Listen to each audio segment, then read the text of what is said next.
Internet jam. Welcome to Talking Fitness here with Miami Community News. I'm your host, Omar Cordero, and today we have a special guest, Rene Ruiz.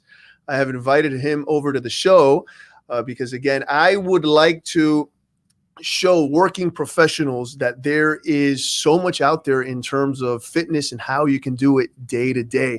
I want to start with Rene, just introducing yourself, who you are. I've known you for some time as well, and so the viewers have an idea on a little bit of your background as a professional.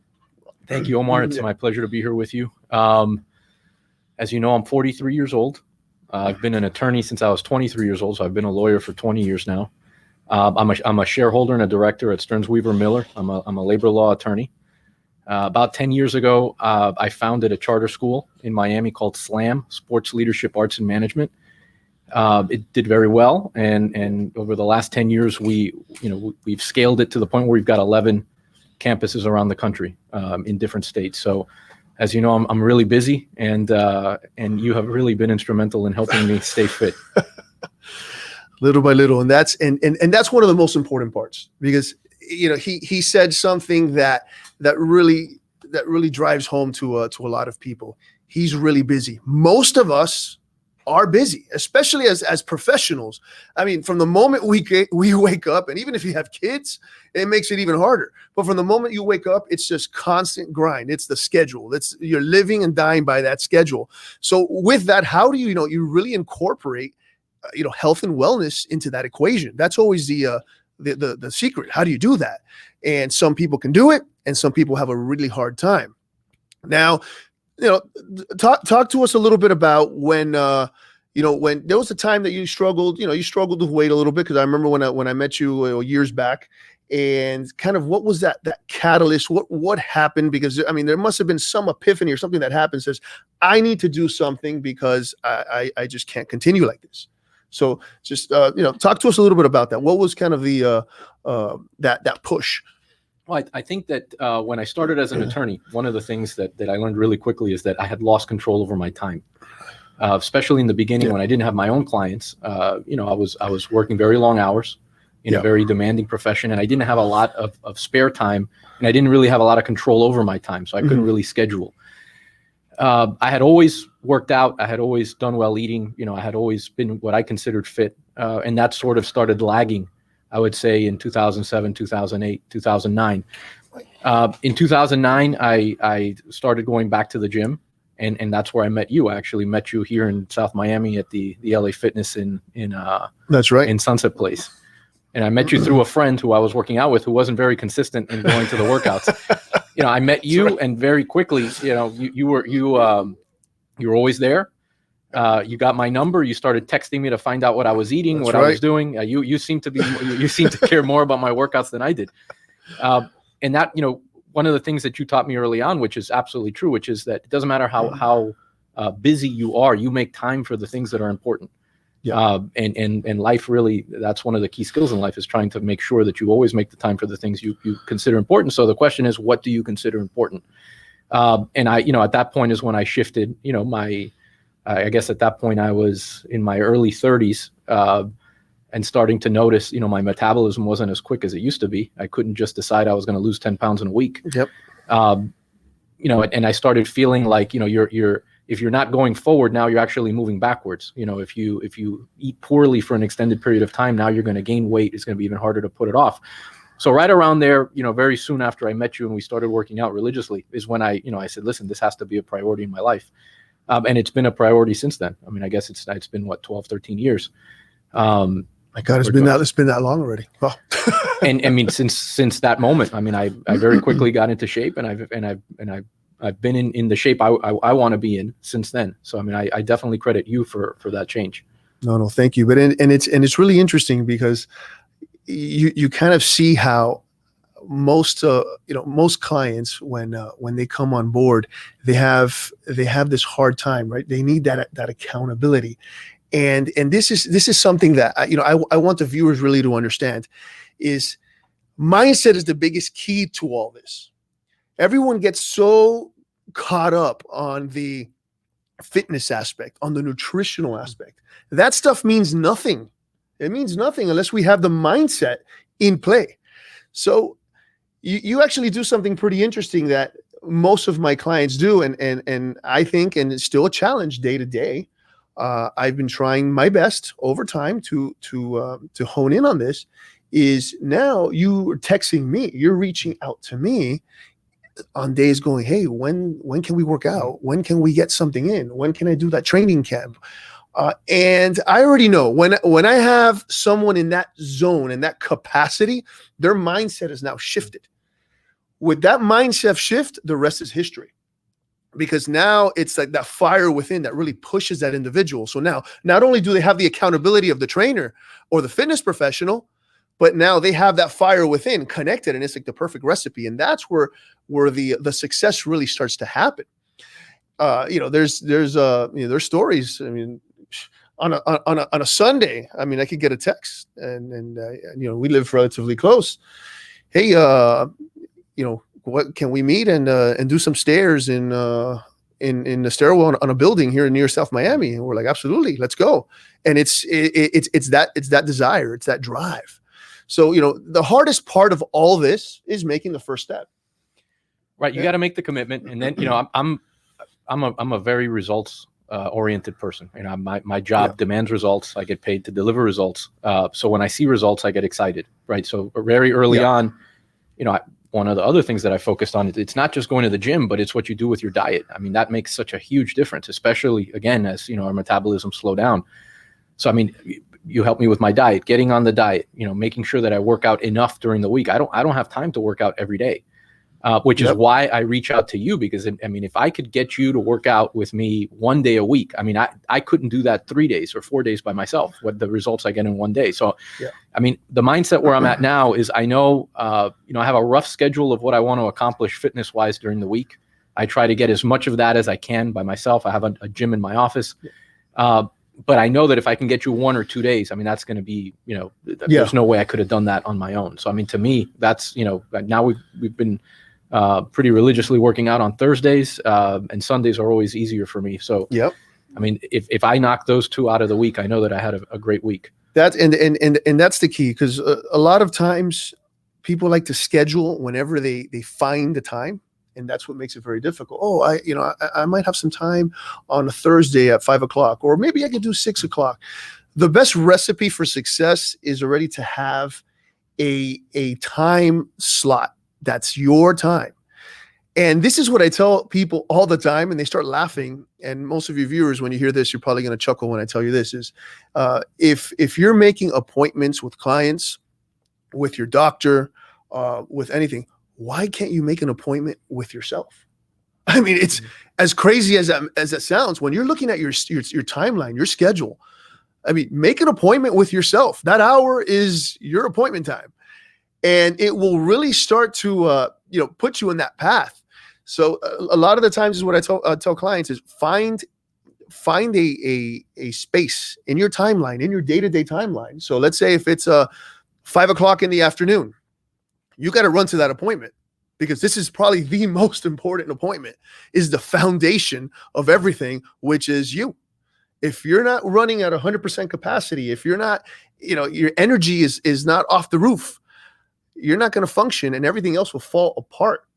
One important thing that I also, hone in with many clients and people that I talk to is that just like a power plant, we are a power plant. We just don't have energy. We just don't wake up with energy. We make the energy.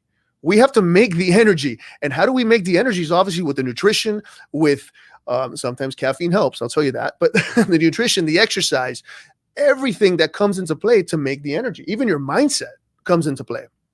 All this is critical, because if you're a high performer from a professional level, always the hardest part is how do you align high performance on a physical level with an individual whose mental capacity is running at 1,000,000 miles an hour. So it's that whole connection. That's always when you have that, oh man, you're a powerhouse. And it's really to get there. And most of us are thinking about this day to day. I mean, I don't know, when you wake up in the morning, do you think, man, when am I going to get my exercise in? When am I going to get this in? Most of us don't, but I mean, I try to plan it in the beginning of the week and try to set a vision of, these are the things I'm trying to accomplish. And whenever I have a moment to do it, I'll do it. It's hard for me to know on a day-to-day basis that I'm going to work out at 7 or I'm going to work out at 8. But the day before, I'll know and say, listen, I got a window of time here. I'll go to my office and go to the gym, or I'll find the time to do it. Or another thing I do every single day is sit-ups and push-ups every single day, so that even if I have a day that I didn't go to the gym, I at least did that. But it's incredible how when you're doing your diet and you are achieving your fitness goals of what you're going to do, everything falls into place. I feel efficient. I don't really sleep a lot. I go to sleep around 11. I wake up at 5:15. I never lack energy. I have energy at all times. I feel good. I feel optimistic. I feel ready to tackle any problem, because I mean, nothing feels better than going and buying clothes and having everything you want to fit right, and going into your closet and knowing that everything fits. And I mean, it's a great feeling. So I mean, it really does all come together, and the foundation really of almost everything else that flows around my life is eating right, and getting that exercise in. Hands down. I mean, even when you look good and you feel good, your confidence, I mean, everything just kind of transpires to all of this. And you mentioned something pretty interesting, is that even the days you can't get to the gym or any of that, you get some basic movements like push-ups, sit-ups, or whatever the case is, even at a certain time. And that's key, because it takes about 6 weeks really to create a habit. And from my experience, it takes about 3 to 4 months to solidify it, in the fact that if someone's in an exercise regimen or exercise routine, that repetitive behavior, that discipline really becomes this habit. So once you have that habit and you take that out of the equation, the person goes nuts. And that's how we start doing that little bit of that mindset training when we're trying to get someone into exercise. So the habit is key. For instance, if I'm outside of my routine, I mean, I've known to do very unorthodox things that work. It works for me. Maybe from the outside eyes, people will be like, okay, this is a little bit wild, but it works. There's times that now, and most of you that do know me, I used to be in a corporate setting working for financial institutions.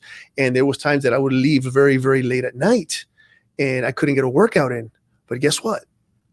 I was still, quote unquote, in the office working in the stairwells, 30 minutes, high intensity work, 30 minutes. And I'd be in there, securities will look at me going, what is this guy just training in the stairwell? But I got it done. I go on vacation. There's no gym. That's no problem. I still find that time, that gap. I already have it.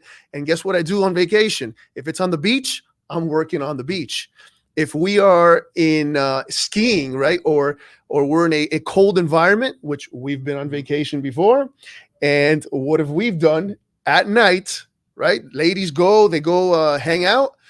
The boys go out and we go climbing mountains. I learned very early on that there's no escaping the workout when you're around. I mean, that's you find the way to do it. I'll never forget the first time that you took me to work out. We actually we climbed the fence and we snuck into Ludlam Elementary School right here on Sunset. I had to scale this. I hadn't climbed the fence in many years, so we had to scale this fence, and they had these 2 huge poles. With a bar across. So we had to climb the pole. You made me do 100 pull-ups, right? Obviously not consecutive. And while I was resting, I had to do 100 push-ups. And I had to do 100 sit-ups and 100 dips. Man. And when I was done, I mean, I hadn't worked out that way in a long time. When I was done, I could not lift my arms to climb the fence back out.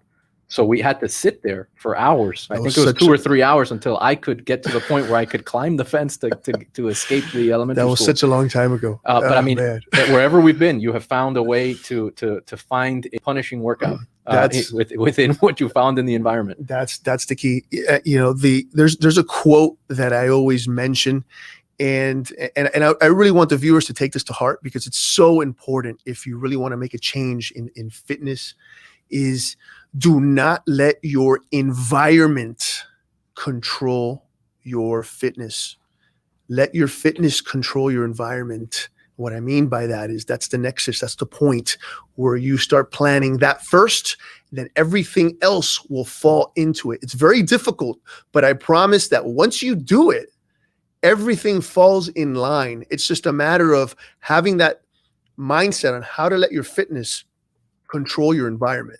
It's like you said, no matter where I go, if it's like I mentioned earlier, vacation, if it's my schedule got off, just recently, perfect example. And I use these examples because I really want the viewers to understand that I know where you're coming from. There's always something that happens every day. I mean, we don't go in a straight line. I mean, we're always all over the place on our timeline. But I had a commercial that I had to shoot, and it was the craziest thing because when we were doing this commercial, we showed up to Key Biscayne on the beach at 7 a.m. I didn't have breakfast. Normally I have a pretty planned out, meal regimen, where am I going to eat and things like that. I just got up and I showed up. I didn't have breakfast. And we went into the commercial. During lunch, of course, what do? They brought boxes of pizza. They brought all this. And everyone's looking at me like I was an oddball. I was just drinking my water, my coffee. And I immediately shifted. Not that I do this often, but I immediately shifted into an intermittent fasting program that day. So they're all looking at me like, oh my God, you're going to pass out. You haven't had a meal, this and that. I'm used to this because I've done this before. And I did not eat that day during the shoot. We left at 6:00 in the evening. Now, guess what I did? We're in Key Biscayne. The commercial is over. Everyone is running to go home. And I go, I'm not going home yet.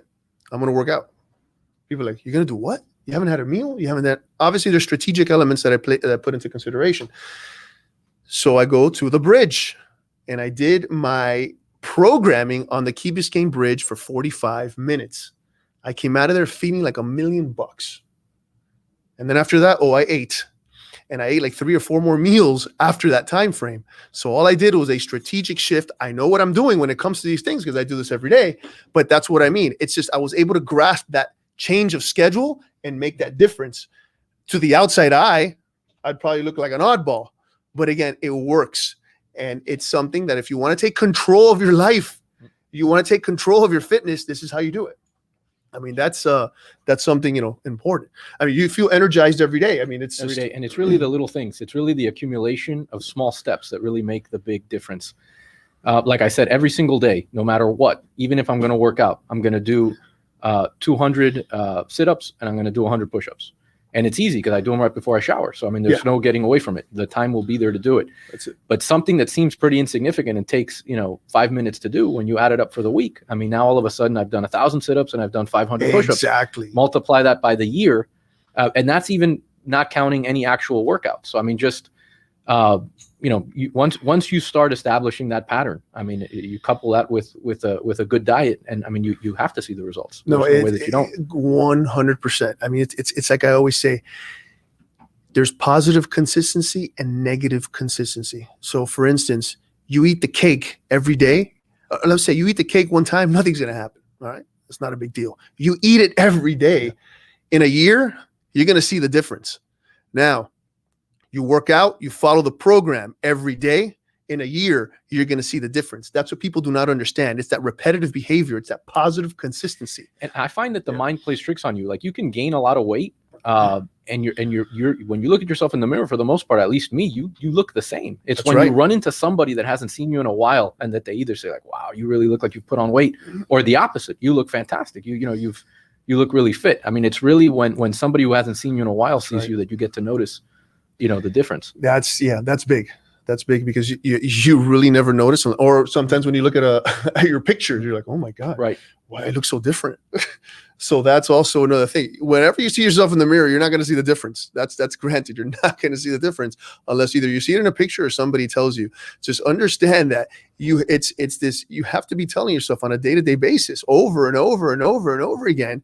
And that's how you really start to make the change. I mean, it's huge. Now, you have kids. I got kids. Now, how do we make a positive impact health-wise for our kids? I have seen, especially, with your little one now, he's working out. He's playing baseball. It's unbelievable what he's doing because I'm like, holy cow, this is not even the same person. But he actually wants to come work out, do things. My kids, they're interesting characters. Love them to death. And they are diehard, workout kids. They're 8 years old. 8 years old. I have one 8-year-old who's running, 4 or 5 miles with me, which is sometimes, not the norm. And what I've done, these are for now the viewers that have kids that are having a hard time, getting them moving. Obviously, it starts with the parents, right? What are the parents doing? Are they, dishing them off to a trainer, or are the parents actually, involved in this day to day? Now, psychologically, everything is a psychological aspect. When my kids see me run, they ask, "Where are you going?" "I'm going to go run." And first thing I tell them is, "You're not going with me." "Why?" I don't want you to go with me. You're too small for this. You're too young for this. I don't want you running. I do this psychologically. So now what happens is their failure of missing out. They're going, "Oh, no. I need to do what he's doing." So now it's like, I can't stop them. It's always like when I run out the door, they're like, "That's not fair. I need to go with you. I need to do this." And that's how I created these behaviors. But again, I can do that because I'm setting the example. I'm constantly showing them I'm running, I'm working out, I'm doing this, I'm doing that. And that obviously spills out towards a positive behavior on your kids. I mean, you're a huge baseball fan. Yeah. I think with the kid, my son is 12. It was always easy with him. I mean, I think for the most part, he's really like a replica of me. So like talking to him at 12 is like as if I was talking to myself, at a younger age. I know exactly what motivates him. Right. I know exactly what he's thinking. And really, he does what he sees me do. It's not that I tell him that he needs to work out or that he needs to eat healthy. He just does it because he sees me do it. I mean, he's very athletic. He's an incredible baseball player. As you know, we used to go to the track and go run at Miami-Dade. And he come with us. At a very young ages, he wanted to go and run and be fit. And, it's sort of, it's difficult now to hold him back to say, "Listen, you're only 12. These are the things you can't do yet." But I mean, fortunately, I haven't had an issue motivating him. I mean, he's very self-motivated. No, it's unbelievable. I mean, but for sure, the kids are going to do what they see you do. They're not going to do what you say. Like if you're telling them to do something and doing something else, exactly, you're not going to have a lot of success. Exactly. I'm just astounded. I mean, just him playing baseball. It's like, wow. You're a huge Dodger fan.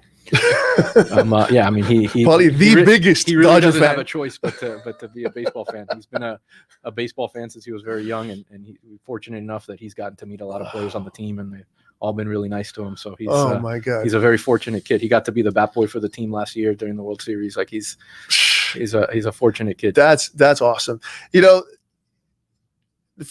I know this, and I'm actually really interested because I don't know the how it actually started.